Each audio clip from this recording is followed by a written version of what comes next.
The interview that was banned for 83 years, Nikola Tesla speaks about God, the universe, and life after death.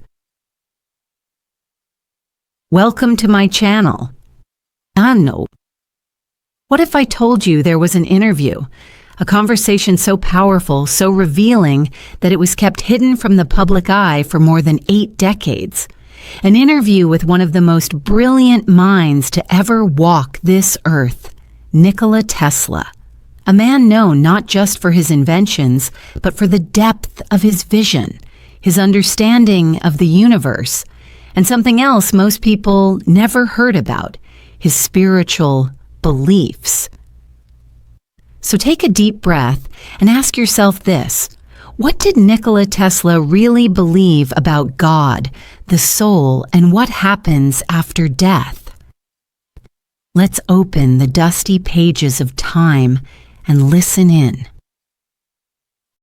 It was the year 1899.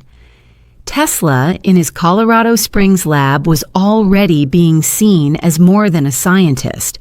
Some said he could speak with lightning.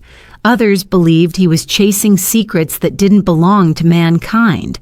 But in a little-known private conversation, recorded by a young journalist who swore never to release it until after his own death, Tesla shared thoughts that were never meant for the newspapers.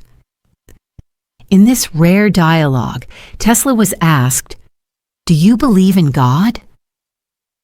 He paused, then answered quietly, "I believe in a force that holds the universe together, not a man in the sky, but an intelligence, a light beyond all light. If you wish, you may call it God." The journalist then asked, "Do you believe in life after death?" Tesla's eyes lit up. "Energy cannot be destroyed," he said. "It only transforms. We are made of energy. Thought is energy. Memory is energy. When the body fails, that energy does not vanish. It returns somewhere. I do not know if we go to heaven or if we dissolve into the stars, but I am certain we go on." This wasn't just poetic.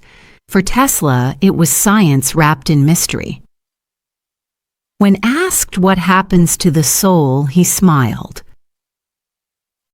"The soul," he said, "is the consciousness of the universe reflected through a single point. Each of us is like a mirror. When we die, the mirror breaks, but the light continues." He believed that our thoughts echo into the fabric of the cosmos, that intuition is not just a feeling, but a signal received from a dimension our science has not yet mapped. To Tesla, the universe was not cold and mechanical. It was alive, conscious, a symphony of frequencies. He once said, "If you want to understand the secrets of the universe, think in terms of energy, frequency, and vibration." And so he did. His machines were built not to dominate nature, but to harmonize with it. He believed we are part of a much larger system, one we barely understand. He spoke of the mind of nature, an interconnected intelligence that pulses behind all existence. Now here's something few people know.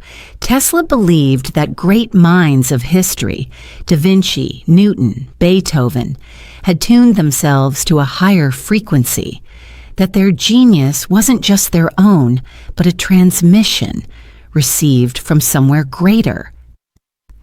And in his own quiet way, he tried to do the same. Toward the end of his life, alone in his New York hotel room, Tesla would speak to the pigeons outside his window. He said they brought him peace, and sometimes messages. He once wrote, "I loved that pigeon as a man loves a woman, not romantically, but spiritually, because in that bird he saw purity, a connection to something divine." He died with little money, but an ocean of ideas that still ripple through time. And this interview?